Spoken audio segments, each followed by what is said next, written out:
Good evening. I'm calling the regularly scheduled meeting to order for August 10th, 2026, and we have just adjourned from closed session. And Mr. Litton? Yeah, we did discuss the items on the closed session agenda, but there's no reportable action. That is all. Thank you. And roll call, Norm Zazula. Here. Greg Steffler. John Paspiza. Here. Carol Engelhardt. Here. And I'm here. Okay, please rise and join me in the flag salute.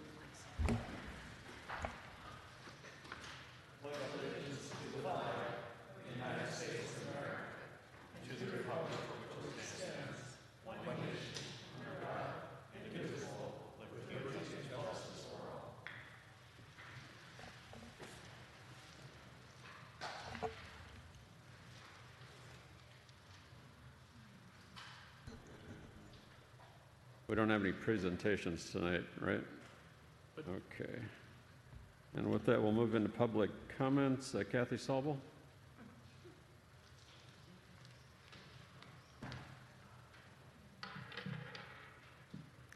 Good evening. First, I'd like to say thank you to the City Council, City Manager Rafferty, and our Fire Chief as well. Thank you for all the work that you put in and that you do. Things that I'm not willing to do. I'm a kind of a behind-the-scenes person, so I know it takes a lot to run the city, and just want you to know that a lot of us appreciate your efforts. I just wanted to mention tomorrow night at our Fire Watch meeting, we're having a special presentation, which probably many of you know that we're expecting El Nino towards the end of this year, and a lot of times we think of it locally, but this is going to be a situation that's going to impact things globally, which some areas will get lots of rain, some will get drought, and so looking at some of the predictions and stuff, how that will impact our food security and stuff. So I will be doing a presentation tomorrow night at Firewatch, 6:30 in this room, and we will be discussing ways of preparing for this, as well as having demonstrations how to put up shelf-stable, long-term food, and just other ideas. So I would encourage the community to come out and support that. Thank you. Thank you, Kathy. Salvador?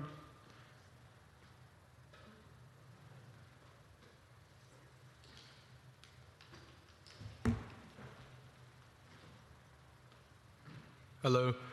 I'm sorry if my speaking's a little shaky. This kind of reminds me of court. So, I had an idea because my therapist said I needed an artistic outlet. So I started to look at flags and design some. And I think it would be cool to do a competition thing where people submit flags. Because I think the seal is really cool, but I don't like when seals are put on solid color flags. I think it just kind of looks lame. And so I made this thing. This is my submission if you guys decide to do that. I don't know. I have this thing. So it's I just did the seal but on a flag. So I have a printout and folders for all you guys if you want one. Is that cool if I pass them out, or? Yeah. Yes, you can. Mayor, while he's passing out, I will say a couple years ago, your Belinda put out the word to create a city flag and became a big deal. I mean, there were a lot of submissions from kids and different things, and there's apparently some flag association with some weird Latin word with all this, and they got into it and was, I don't know. I don't know why I'm talking. I'll end. Okay, thank you. Thank you. That's all I have. I appreciate everyone's time. Thank you very much for all the effort on bringing this forward. Reminds you of the Big Bang Theory and Sheldon and his flag? Sheldon Cooper, Fun with Flags. Okay, that's all the public comments I have. No committee comments, city council comments. Does anyone have anything tonight? I do. Okay, John? So,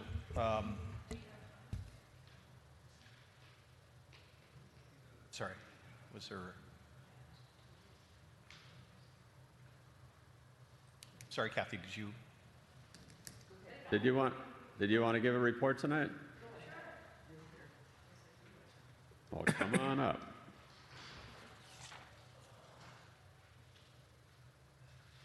I didn't know what this year's schedule was today, because I haven't looked at the agenda.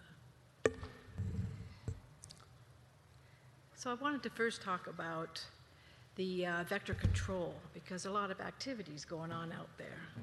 So for an update, La Habra Heights, there was a West Nile virus positive mosquito. Actually, there's been a few. And they were in the Hacienda East-West Road area. So La Habra, I was asked if they actually treat the water. You know, there's a little river there, and they actually do keep monitoring it. And if they feel that there should be any treatment for any standing water or any kind of rivers or anything around, they will treat them. And at the time when they found those West Nile viruses in La Habra Heights, they also found them in Hacienda Heights and the city of La Mirada. There has been one West Nile virus human case that's been reported in LA County. I think it's in the San Gabriel Valley area. And there's been 5 total human cases of dengue virus in the Los Angeles County. They found these in July. 4 were confirmed to have a travel history, but 1 remains under investigation. And in July, the total mosquito samples tested were around just over 12,000, of which 9.6% of them were positive. The same time last year, with the same number of tested mosquitoes, it was actually 1.6 positivity. And in July, they had 17 West Nile virus positive dead birds versus 1 last year. So collectively, this activity represents a picture of historically high West Nile virus activity in the greater Los Angeles Vector Control Service area and is consistent with data reports from Southern California. The Center of Disease Control released a statement on July the 1st, reporting nearly 5 times increase in human cases nationwide through June 2026 compared to the 10-year average. We are working, the vector control is working on the sterile insect technique, or SIT, mosquito weekly releases. They're still ongoing in designated areas, and at this time, they're actually releasing in-house prepared eggs with great success. So they're going to be able to expand this throughout the whole of LA County eventually. And what we're going to see is a reduction in the number of mosquitoes out there. So monitoring for potential mosquito breeding areas continues to deter any potential outbreaks within the district of the mosquito-borne diseases. So remember, if you're finding that there's a suspect pool or anything in La Habra Heights that you are suspicious about, call Greater Los Angeles Vector Control and they'll send a technician out. It doesn't cost you anything, and they'll take care of the problem if there is one there. And as always, mosquitoes do not fly far from their water sources. So if you don't have any standing water anywhere and you have a lot of mosquitoes, maybe your neighbors do.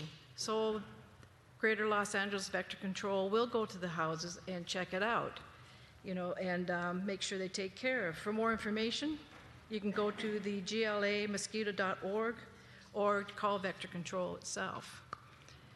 But yeah, I'm kind of concerned because, you know, mosquitoes also carry malaria. Of course, we don't have that here, but it's just West Nile virus is a disease that could kill you. So be prepared and be diligent out there about that. Yes. Yeah. Can a person tell the difference between a regular mosquito and a sterile mosquito sense? No. So you're just... They look the same. And it's the female who bites and feeds on you. So it's the male that they're sterilizing. So when they create eggs with the female, they're not going to hatch. Sort of like the ones you get when you buy them in the store to eat.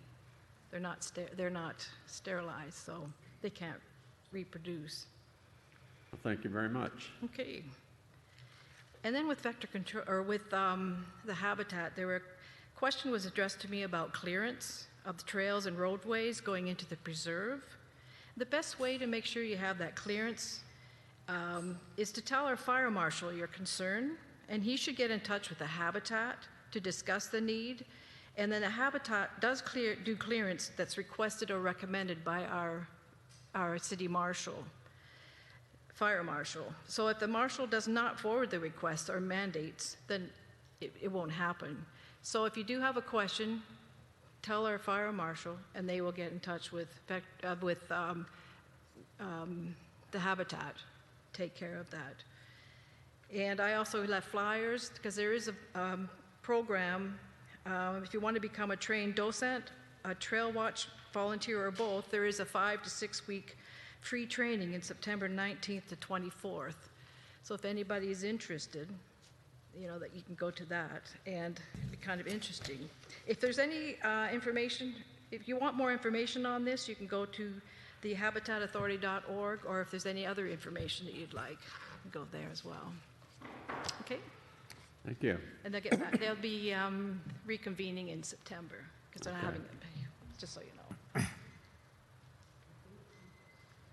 Okay, John, you had an item? Yeah, so just want to, I think a few people sent it out via email, but Karen Thomas, a longtime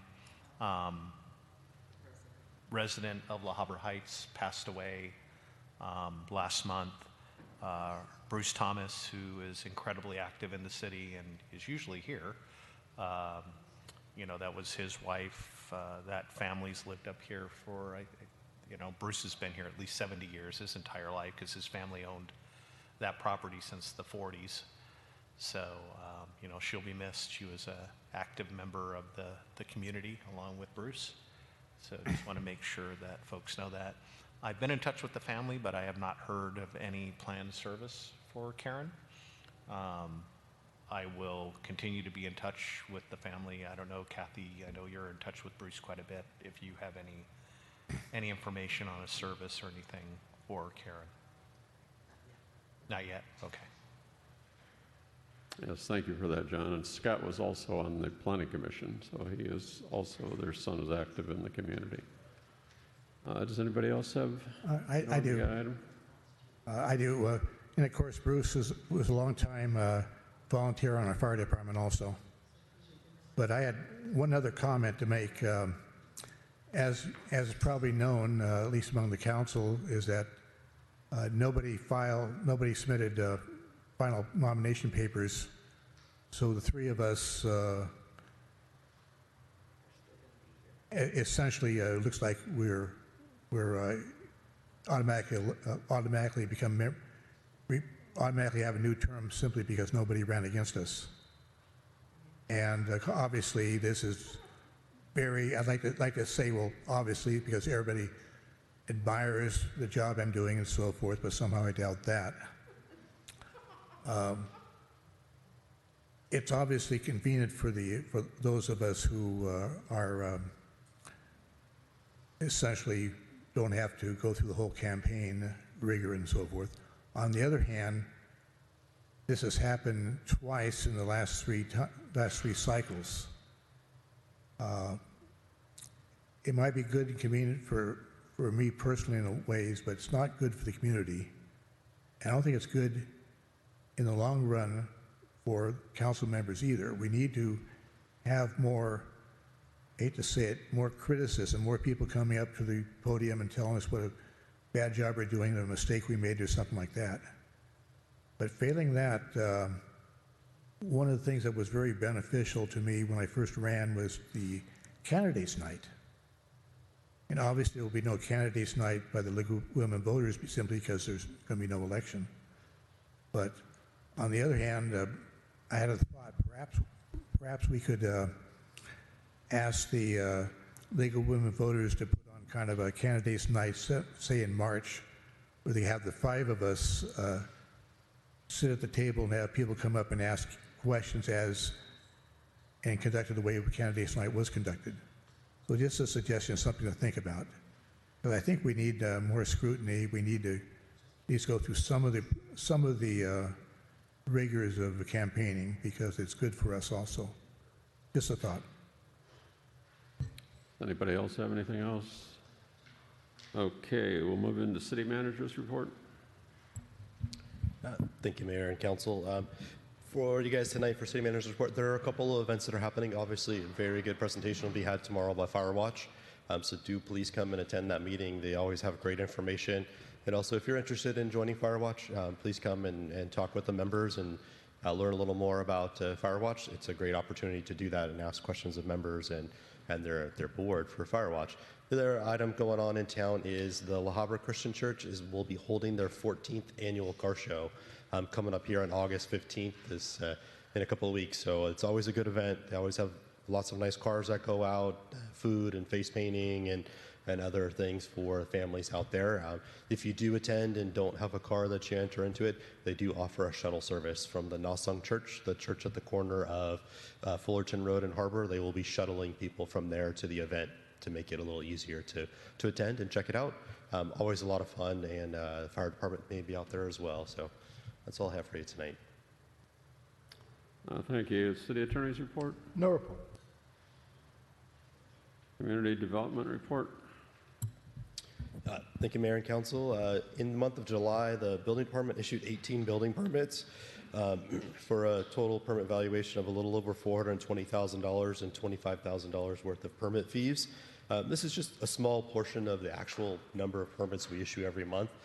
In total, the building department issued 43 permits and collected a little over $49,000 in permit fees over the month. So that includes all the permits we issue for plumbing, mechanical, electrical, encroachment, and all those other grading and other things that happen. So there's a good number of permits that do go out the door every month.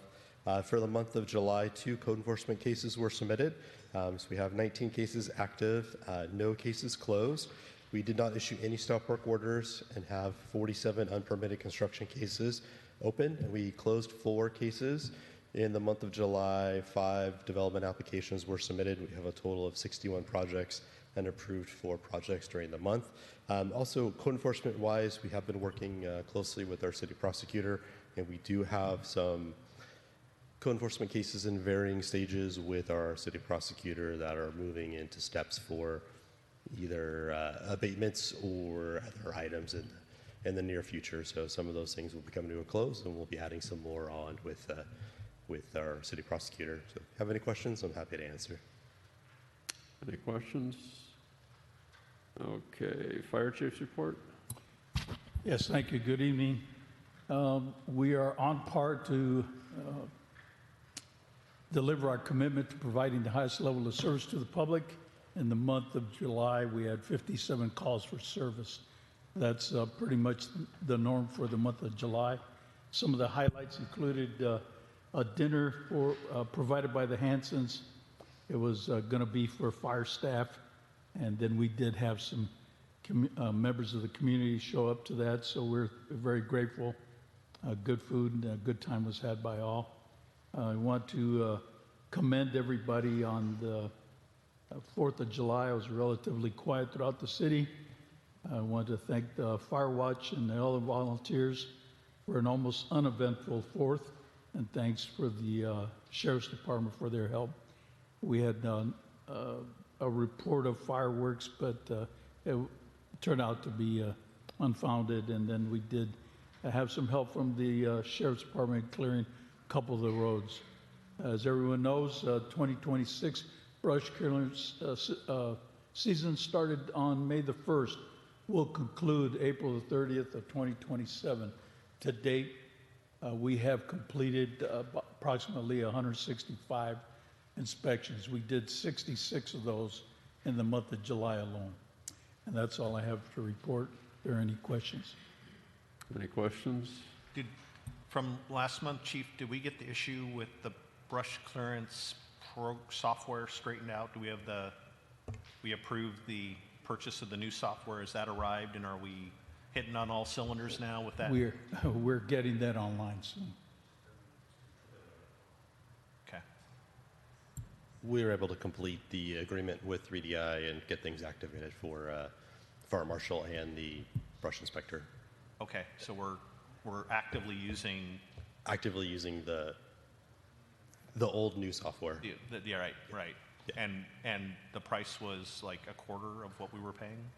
Yes, so Okay, significant reduction in cost. okay, good, thank you. Okay, Sheriff's Department report. Good evening, everybody. Crime report's been submitted. I'm available to convene with city manager for any questioning, or if you have any questions, I could do my best to answer that now. Any So questions? I did talk to Gio. One of our very astute residents noticed that, and I'm sure it wasn't you, one of his partners came into the city and had a call over in the county island, but charged the call to the city. And so one of our residents noticed that accounting error, and Gio's going to straighten it out. So I just wanted to make sure that that resident knew that we had looked at that issue. Yeah. Thank you. And thank you for pointing that out to me. I'll get that fixed. Good things to look at. All right, very good. Thank you. With that, we'll move into the consent calendar, and I'll read through the items. Item 9, waive reading in full of all ordinance resolutions and meetings on the agenda. Item 10, Treasurer's Report for the month of May 2026. Item 11, Treasurer's Report for the month of June 2026. Item 12, approval of warrant report for July 2026. Item 13, minutes of the regular City Council meeting of June 8th, 2026. Item 14, accept donation of Apple iPad for paramedic use. Item 15, accept monetary donations for the fire department merchandise. Item 16, project updates and deadlines. And item 7, introduce of the ordinance number 2026, amending Chapter 5 of the La Habra Heights Municipal Code. And that's all. Is there any council members that wanted to pull any of these items?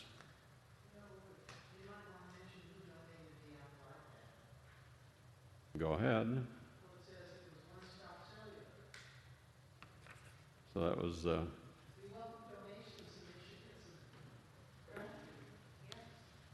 yes, thank you. And I'm sure, Chief, that your folks had something to do with that, so we always appreciate them looking out for the city's Yes. well-being. Thank you. Any other items? Do I have a motion? Motion to move approval? Second. Norm? Yes. Craig? Yes.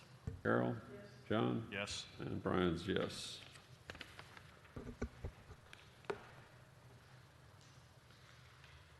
So with that, we'll move into, that's the end of the consent calendar. We'll move into administrative items.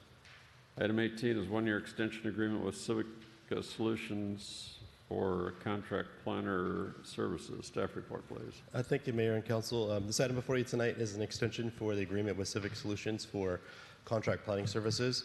A year ago, we brought on a contract planner, Elizabeth, who has jumped in and been able to help process plans, move things forward. It was incredible great that she has a great knowledge of not only the community, but lots of other varying hillside and other issues. So she's been able to sort of tackle our complex code requirements and understand and be able to move forward and help residents and architects through that process over the last year. So staff is requesting to extend the contract for one more year with Civic Solutions so we can keep Elizabeth for another year to move us through planning services for that. Attached is their fee schedule for the 26-27 year. If you have any questions, I'm happy to answer.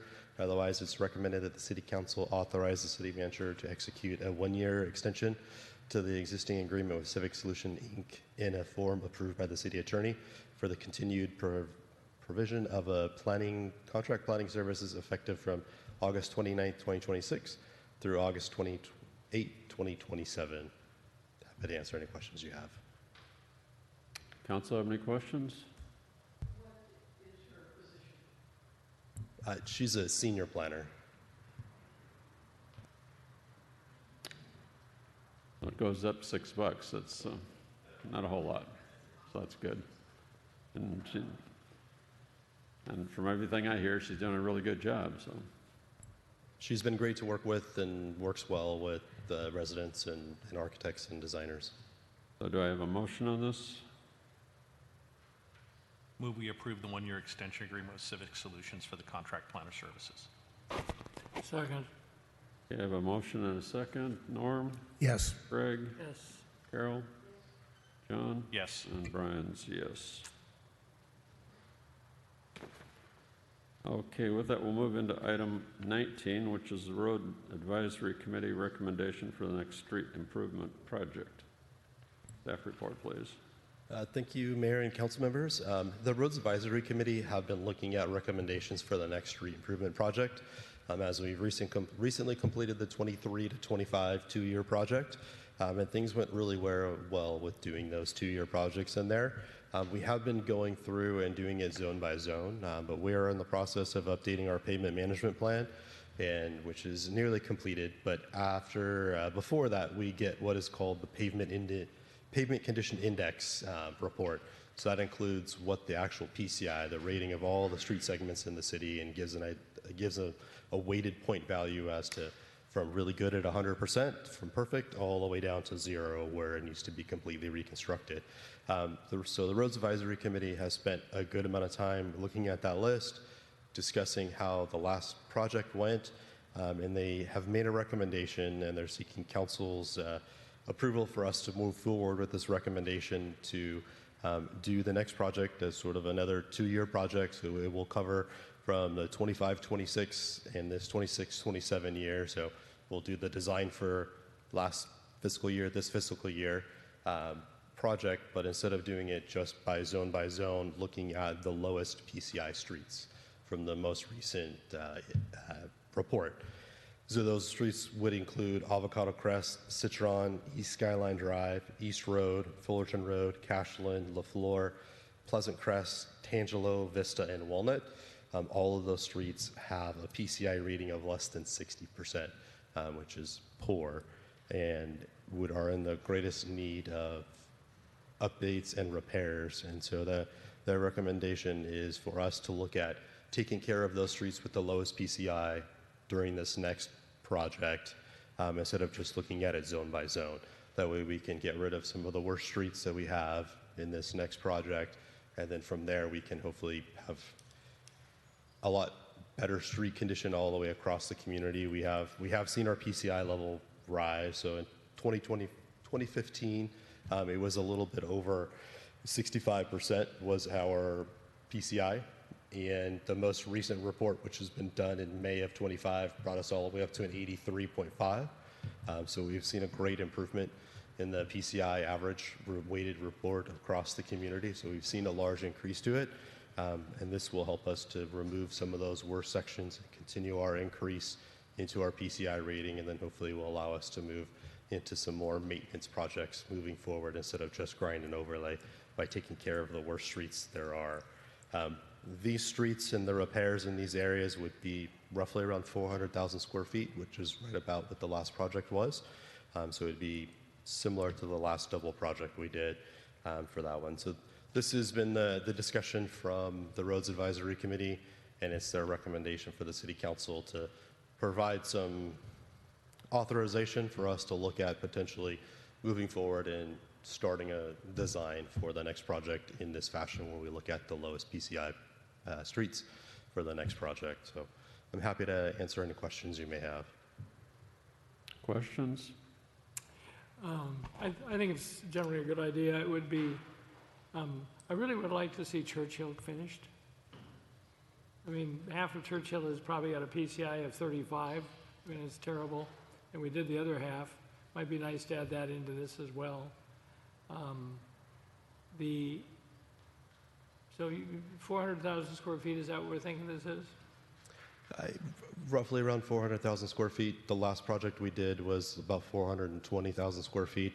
On paper, we ended up a little greater because we changed some areas in that last project, but it would be very similar. Just the other comment I have is it's pretty impressive that the PCIs have been increased 83%. That's pretty substantial considering we were fighting around 50% for a long time. So congrats to them. So Rafferty, I know one of the issues we dealt with on the last project was slough. Are we going to get our folks out there to notify people like way in advance that they need to remove that, and are we prepared to charge people the cost of removal this time? This could be the project where we could put that in place, knowing the areas we're going to work now and doing it as we do the design. I don't know if that needs to be agendized as an item, but I fully support that, you know, we should give people plenty of time that we should identify the problem, give people plenty of time to fix it, or give them the option that, you know, we'll have the contractor do it, but they'll be charged the cost of removing their dirt from our road. Okay. I don't know, any concerns with that? No, I think we need to, I mean, all these roads that were identified are really low and they need to be addressed. So, I mean, even, No, I just want to make sure the council's okay with staff notifying residents that they have overburden coming off their property onto the road, and that the rest of the residents shouldn't have to pay through the road tax the cost of removing their. are we okay with that tonight, being that this is on the do we need road? to That's, to me, it's connected, so we're okay given direction in that regard. Well, I guess we'll, Norm, you okay with that? Greg? Yes, sir. Carol?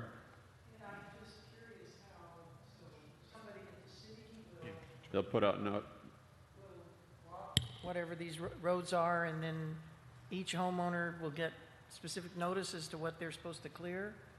That's what I'm asking Rafferty if we are prepared to do that. Yeah, That would be the process that do we we would have go the through. firepower?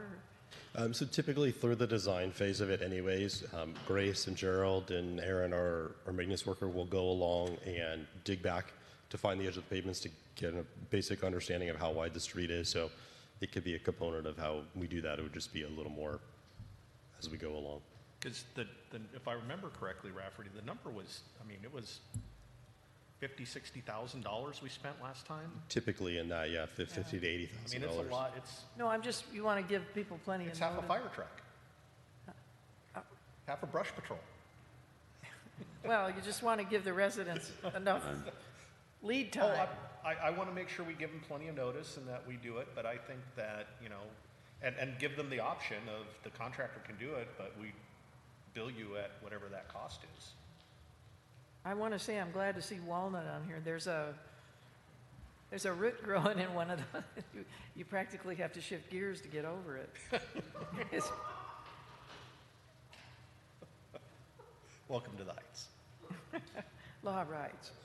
And another direction I think we ought to discuss a little bit about tonight and give it to whatever the bids come in, as long as we get competitive bids and we get the full competitive bids out there, I don't want to skinny this thing down either.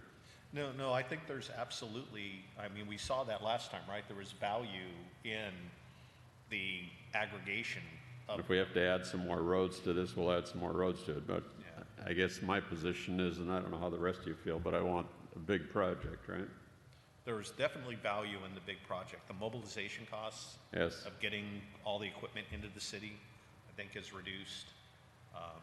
I think there's efficiency in only, you know, standing up this machine once to get all these roads done. I know it's an inconvenience when we have a lot of this work going on, but I think the value we saw last time was pretty substantial. So I guess I better poll the council on that. Is everybody okay with that? Yes. Norm? Yes. Carol? Yes? Okay, so you got direction on that, and then we're not going to make the decision tonight, but we got to think about, you know, another assessment coming up, right? We do have the roads getting assessment. to the end of District 7 assessment, so this will make a big progress towards making a big dent in our roadways and satisfying those requirements. Okay. So you've got clear direction on that, so, all right, thank you. We don't need any more discussion on that, I guess. Do we need one? Well, we voted on all those items. Do we need to vote on anything else?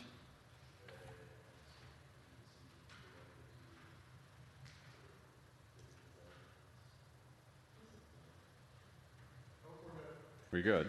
That's what I thought too. Okay, that's the end of administrative items. Item 20 is the individual council members' information or meeting attendance reports.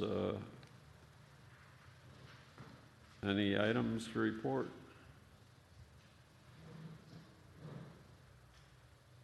I guess the only thing we had is I did attend the JPIA, that meeting, and that went fairly well. They're managing their resources quite well, and actually they started a fund where it was, I guess they did that a few years ago, where they invested in stocks and things like that, and actually that's doing quite well because they're pulling, 8 to 9%, I think that was the number that they were talking about.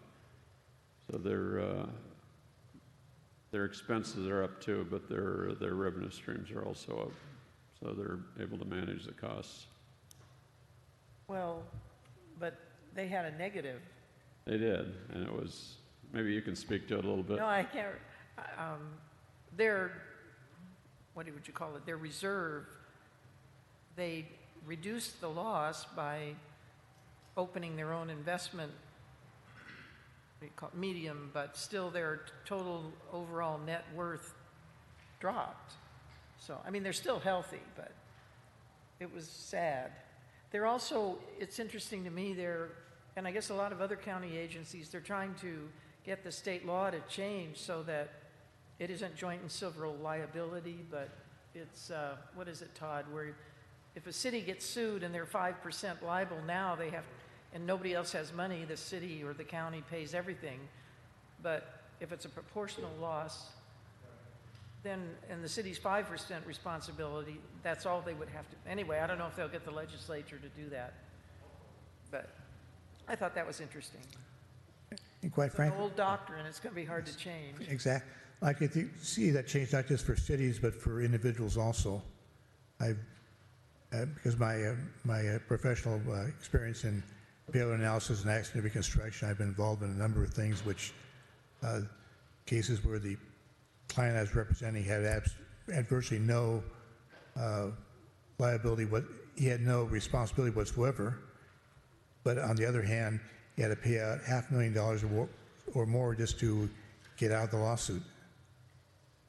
You know, I'll just say plaintiff attorneys are a very powerful political force, right? As far as yes. governmental entities, there's some more will to limit it, you know, based on sovereign immunity principles, and a lot of people from Sacramento coming from city or county government and knowing what the risks are. So, you know, I'm not aware of it being extended to everything, but I am aware of it potentially for cities. But those are policy arguments. Right? And frankly, I'd like to see something where a jury could look at the entire case and decide, well, not only do I rule in favor of the defendant, but the thing is so absolutely absurd that we're going to have damages not against against the plaintiff, but also against the plaintiff's attorneys. There are cases that flat out should never have been brought, except for the fact it's kind of legal extortion. I will talk to you 3 or 4 hours after the meeting if you'd like to do so, which I doubt. Yeah, I got to go. I can give example after example after example of my personal experience working with clients and so forth. I'll just say I was on jury duty last week, and serves you right. I'll just stop there since I'm being recorded. That's all.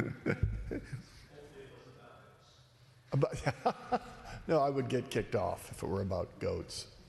Okay, we'll move into public items. Does anyone want to speak for a minute? Okay, seeing none, I want to adjourn the meeting, and Karen Thomas, that Bruce's wife, that she passed away, and it's a sad thing for Bruce and the family. So if you see Bruce, make sure you give him your condolences, and he's in our thoughts and prayers. So with that, I will adjourn the meeting in the name of Bruce's wife. Thank you.